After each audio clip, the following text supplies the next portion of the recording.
Fala galera, eu sou o Nerd Bully, John Holland, e hoje a gente vai falar um pouco sobre Mulher Maravilha Terra 1.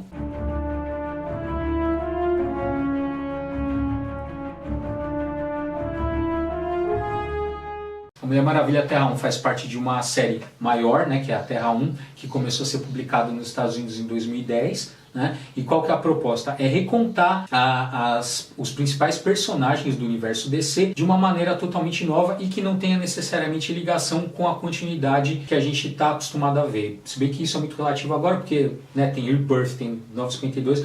Hoje em dia acho que a cronologia da DC nunca esteve tão confusa, né? Embora agora com Rebirth eles estão tentando botar ordem na casa. De qualquer maneira, se você é fã desses personagens principais e não tem saco para acompanhar esse universo DC, Terra 1 é o mais indicado para você, porque vão ser histórias com começo, meio e fim. Uma história não se liga à outra, né? Então você pode comprar tranquilamente um volume, ler, tem começo, meio e fim e se divertir. Bom, no caso da Mulher Maravilha, o escritor é o Grant Morrison. A gente também falou bastante já do Grant Morrison. Se você quiser ver alguns vídeos que a gente trabalha com mais detalhes, é só ver aqui embaixo. Mas o que você precisa saber então de básico do Grant Morrison? Ele é um autor da British Invasion, né, que os quadrinhos norte-americanos são invadidos por uma série de autores do Reino Unido, né, e nessa onda veio o Alan Moore, veio o Neil Gaiman e veio o Grant Morrison, entre outros.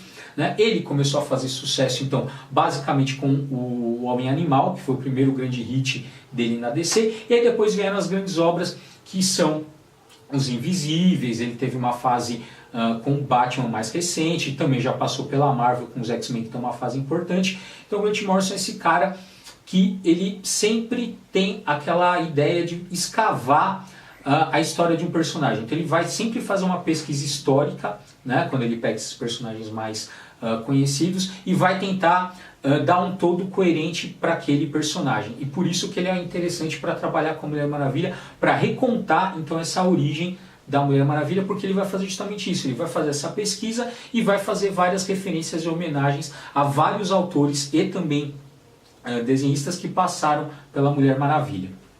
O desenhista da série é o Yannick Paquette. Ele estava aqui na Comic Con, né, do ano passado.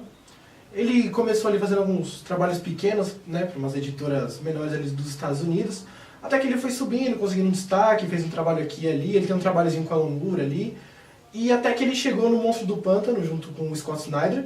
E o interessante já de perceber é que nessa época que ele desenhou o Monstro do Pântano, você já percebe a pesquisa dele para meio que assim fazer homenagens aos caras que desenhavam na época do próprio Alan Moore, né? Você vê ali várias homenagens até para, por exemplo, o Rito de Primavera, várias dessas histórias clássicas. Ele muitas vezes tentou colocar um toque ali, uma certa homenagem, sabe?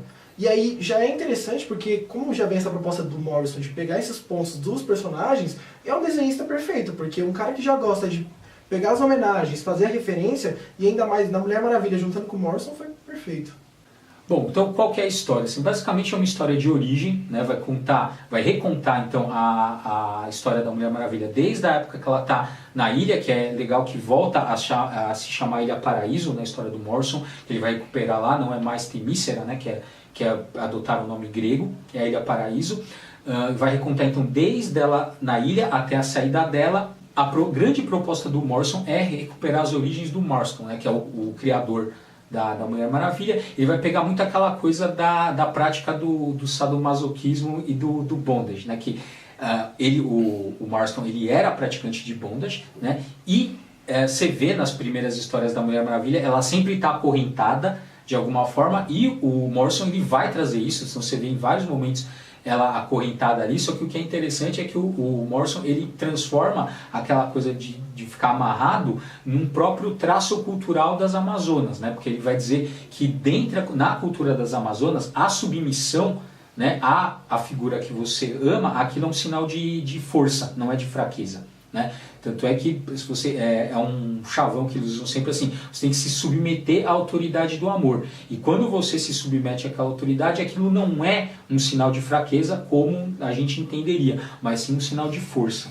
É interessante ver como o Grant Morrison ele pega elementos que até a galera pode criticar do autor original e inseriu na Mulher Maravilha de uma forma que ficou muito orgânico, né? Inclusive ele já fez isso em outras histórias, como na fase dele do Batman, né? Com o Damian. Ele sempre tem essa habilidade de pegar fatos e elementos e atualizar de uma forma que fica coerente na história atual que ele está contando. Isso, assim, ele não, na verdade, ele não cria nada de novo, mas ele pega alguns elementos e ressignifica dentro da história, né? Que foi o que, por exemplo, que ele fez com esse exemplo que a gente deu do fato dela sempre ficar amarrada. Fora isso também, a história tem toques de feminismo. Ele leu, enquanto estava escrevendo, várias autoras feministas, e isso gerou um problema, né? Gerou um problema.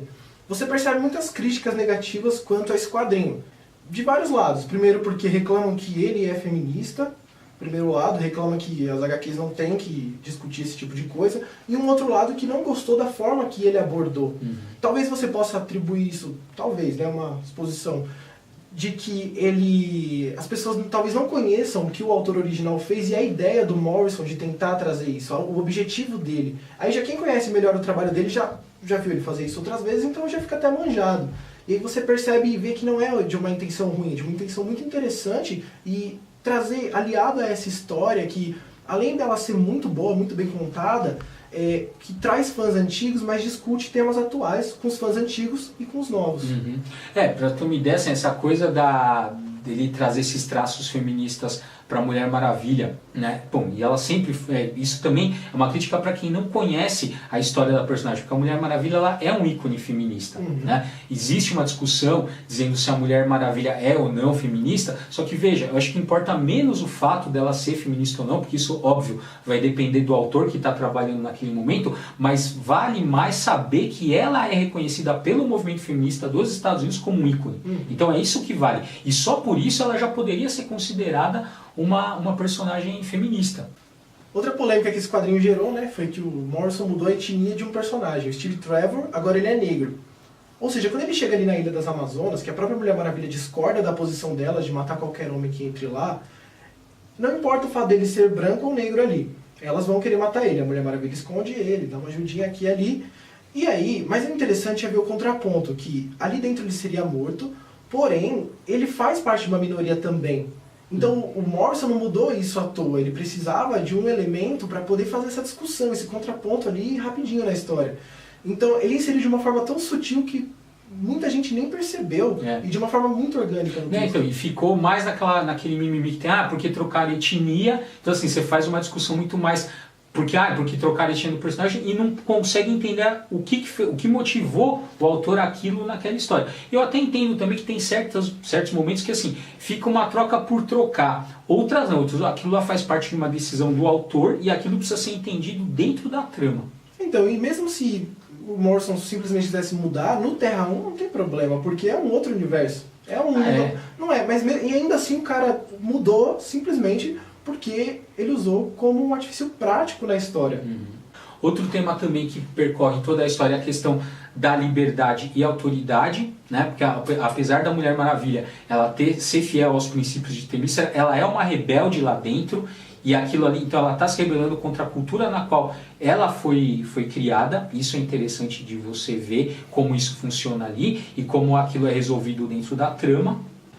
Mas ao mesmo tempo também, quando ela vem para o mundo dos homens, ela questiona todo o sistema que ela veio. Ela fica impressionada com a forma que as mulheres são tratadas aqui.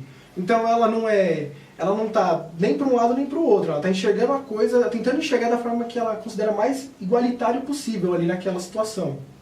Bom, então a Mulher Maravilha, ela foi publicada em abril de 2016, se eu não me engano, nos Estados Unidos, e chegou relativamente rápido no Brasil, né? Isso é difícil, então isso é interessante, foi um bom trabalho da Panini, porque estava sendo muito falado, rapidinho eles trouxeram para o Brasil, até porque o autor estava aí na Comic Con. Infelizmente isso não acontece com tudo. Por exemplo, você tem o Jupiter Legacy, que é muito bom, demorou quantos anos para chegar aqui? O negócio é de 2013, chegou finalzinho do ano passado, né? A gente teve acesso a esse material muito rápido, comparando com outros quadrinhos que demoram anos para chegar, e são quadrinhos de qualidade. E se chegam, né? Quando chegam, né? Quando chegam. Então é isso, pessoal. Esse aqui foi mais um Quadrinhos de Second, Mulher Maravilha Terra 1 aí. Aproveita que chegou no Brasil, numa edição encadernada aí, fácil de pegar e ler. Leia e coloca aí nos comentários o que você achou. Comenta aí. É isso aí, pessoal. Valeu, falou, até mais.